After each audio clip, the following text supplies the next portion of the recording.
back with another episode of the Lakers Fast Break Podcast. Gerald Glassford, come right back at you here. Hey, what's up, El Rosto?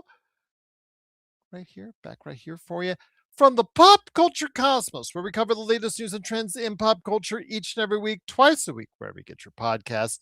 On the PCC Multiverse, which I'm going to drop late tonight for your morning drive, you're going to have a PCC Multiverse week coming right at you.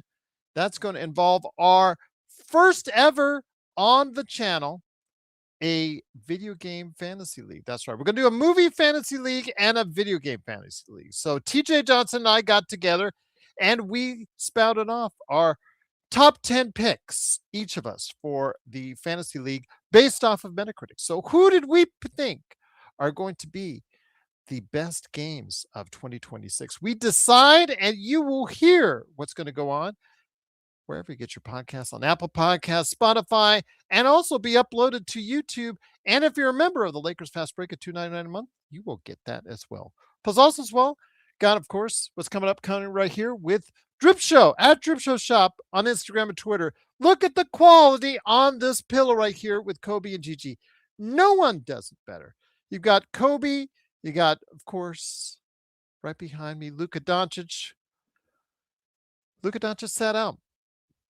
Will he sit out for the All-Star game? We'll have to wait and see. He is touch and go as far as that's concerned, but he was sitting out tonight, but the Lakers didn't need him. So that was good to see.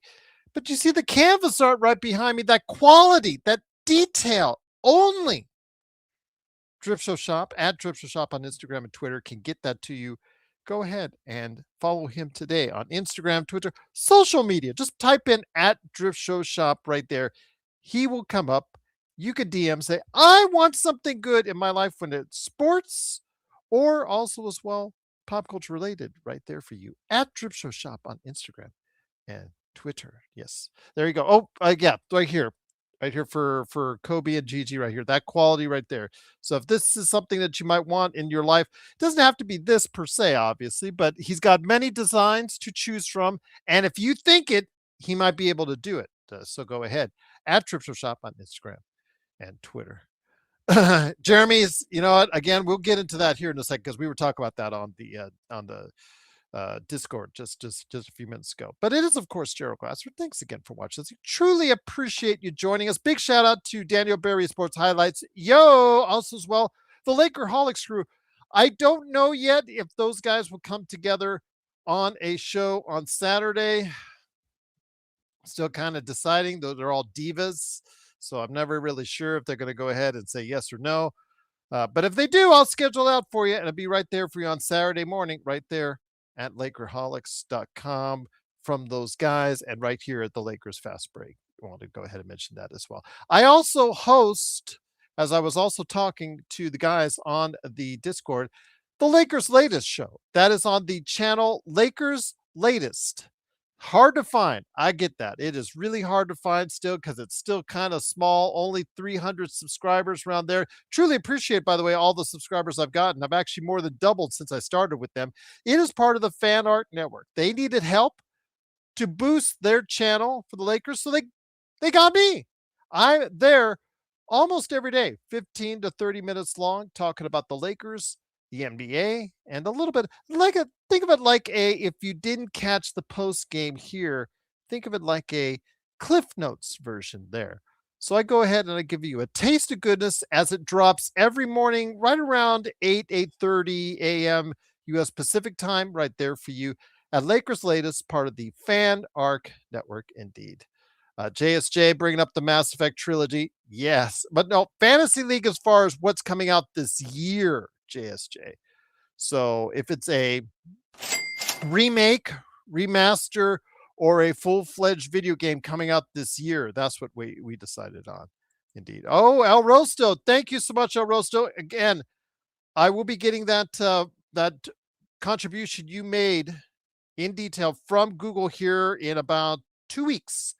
And I'm going to go ahead. I've already talked to Drip Show about running a promotion, and he is looking possibly to add on that too as well. And I may be adding on that too as well. So appreciate your generous, absolutely very kind and generous super chat right here. Jackson Hayes, a plus 26. Bitches, hook 'em. There you go for Jackson Hayes right there for you. 26 tonight, plus 26. Absolutely a great performance indeed for him. Always great when he could affect the scoreboard in that fashion because the Lakers today came in to finish off the All-Star break right here with the weekend coming up down the street. Well, from El Segundo, from the UCLA Health Center. It's down the street, you make a right, and then you make a left, and just a little bit of driving, and you're right there at Inglewood with the Intuit Dome. That'll be coming up this weekend, All-Star Weekend, and all that great stuff, that fun stuff that we've talked about so much on this show. But beforehand, the Lakers played the last game, the getaway game, before the All-Star break. Actually, the last one on the docket. They only had 3 games on the docket for today. And of course, the Lakers were one of them since they're right here in LA. They faced off against the Dallas Mavericks with no Cooper Flagg, no Luka Doncic, and no DeAndre Ayton.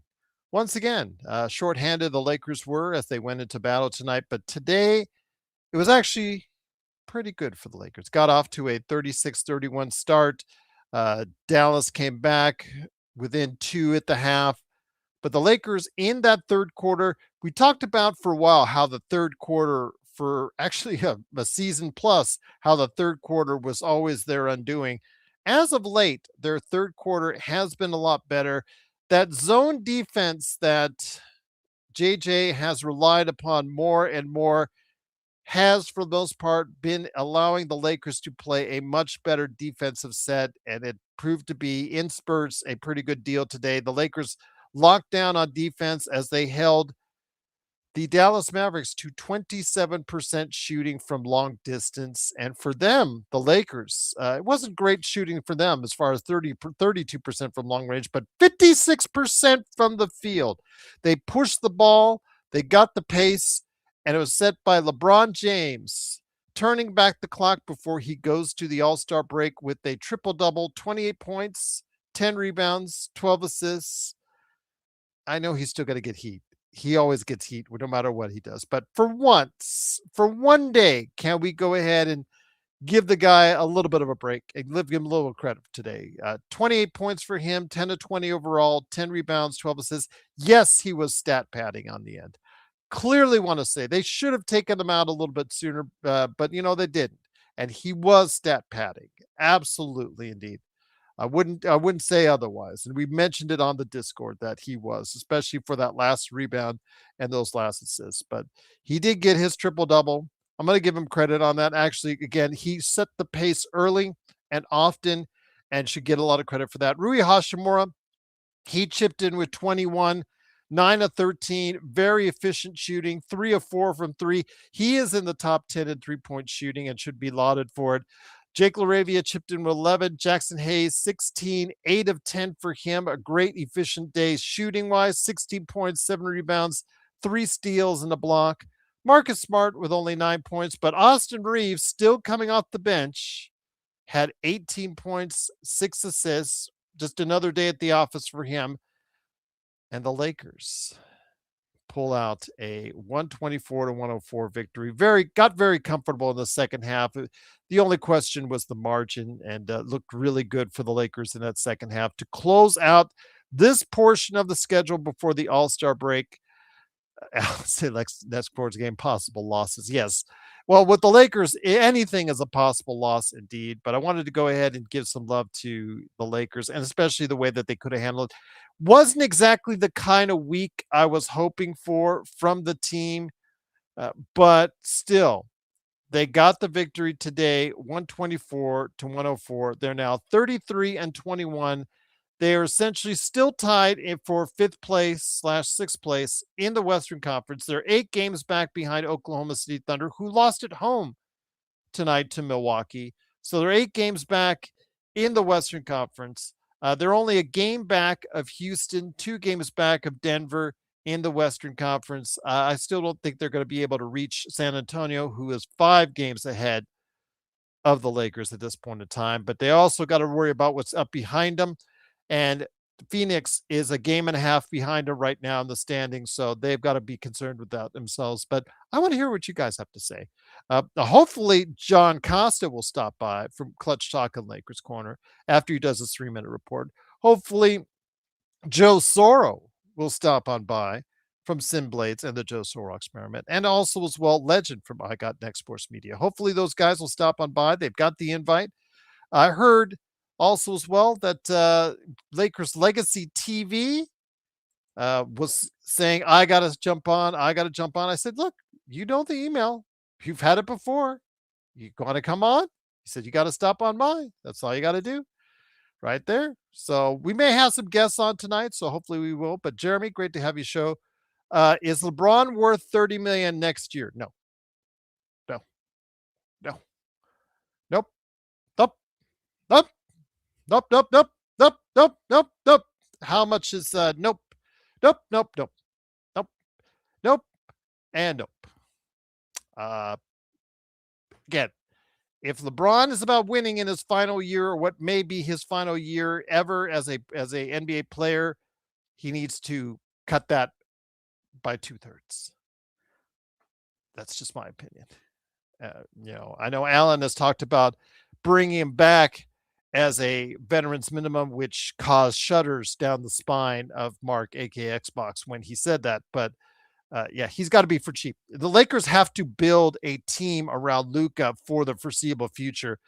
And if that's going to include LeBron, if you're going to placate LeBron, what have you, if he wants to be coming back on the team, I understand he can still get you 20 points a game. He can still do things like he did tonight.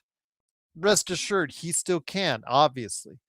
But the type of financial commitment that you want to give to him has to be minimal, has to be something that, because you have to focus on the future and you have to focus on building a team as fast as you can around Luka that's going to be competitive at a high level right away. And you can't do that if you're spending an abundance amount of money on LeBron James. And 30 million is, it's just, that's still too much. That's still too much. Sorry, I can't get with that. Sorry, Jeremy. But great to have you here. Joe Soros in the chat. So hopefully he'll meander his way over here. It is, of course, Gerald Glassford. Thanks again for watching this thing. Alan says, we do not want Giannis. So no Giannis for Alan on that. Best League, what's going on? Best League. Hey, G, there is a high chance he will sign with the Cavs. Yeah, I know that. I know that. These are things that I know best. I hear these things all the time. Yes, there is the possibility in his last year he gets a case of nostalgia for a team that is now producing at the level they were once very much expected to do in the Cleveland Cavaliers, and he might find a way to work out an MLE for them or something similar. So I get that. Make sure you also trade Bronny and put him on the first flight to Cleveland as well, if that's the case. That's all I say on that one. Sports Baby says, I don't think Giannis is leaving Milwaukee. Why? Why would he want to stay, Sports Baby? And why would he want to stay? He has a upcoming decision by October whether or not he wants to commit to a team, whether it's the Milwaukee Bucks or anyone else long term in October for a extension. I'm assuming he's going to sign it. I just don't know which team he's going to do that yet. And Milwaukee, it's clear, can no longer, they are depleted on funds. They are depleted on assets. I don't know what they can build around Giannis. They are in the position that we are in now as far as assets, on a limited number of assets. Now, we will gain assets during the course of the summer, and to an extent they will too, but they are behind us as far as what they can do, what they can build, because of what they're still constricted to by their cap space. And I'll just leave it at that. Defense wins championships. Luka, Bron, Siani, the big three. The words over my dead body with the Bronny part on that. And I'll leave it at that with defense. Bronny is certainly not a big three. Bronny isn't certainly even big in NBA standards as well. Kurt says, yes, he does have a better 3-point percentage than Steph. We also discussed Bronny and his 42% 3-point shooting. What is his overall field goal percentage? Take a look at that, Kurt, because you'll be interested to find out it's actually lower than the three-point shooting right now. That tells you one thing. That tells you anytime he goes anywhere else but outside the three-point line, he is not finding success and not finding a whole lot of success at that. And that tells me, though, those three-pointers, how many of those are in garbage time where he's left wide open to just shoot practice shots? And he should be hitting it, that's the case. But he is put him in. And I said this, I said, okay, if for all those guys out there that are championing Bronny right now, that are making everyone else sick by championing Bronny right now, all right, I'll go ahead. I'll go with you guys on that. Absolutely. Put Bronny in the rotation against some quality teams. Let's see how it fares from there. Let's see if his 42% shooting from three still lasts. Kurt, I want to ask you, my friend, how do you think he'll fare? Let's say the next 5 games. Let's have him guard Kawhi coming off the All-Star break. Then after that, how about a dash of Jaylen Brown or White in Boston? After that, maybe some Desmond Bane. And after that, maybe Booker. How about, having him guard Devin Booker? That, and then of course to top everything off at the end of the month, let's have him in a key rotational time. If he's back, from his knee issues, Steph Curry at the end of this month. Let's have him play those kind of rotational minutes, and let's see what he's got. Has he improved? Has he truly improved as a player? And then we'll go ahead and because that's doing the eye test when the Lakers are down by 30 is nothing. I can't take anything away from it. I can't take anything from it other than he's just getting practice shots out there. I understand as a playmaker, he might be developing a little bit. I saw his passing. It's starting to look a little bit better. He had nice passes to Adu Diarra. I will give him props on that.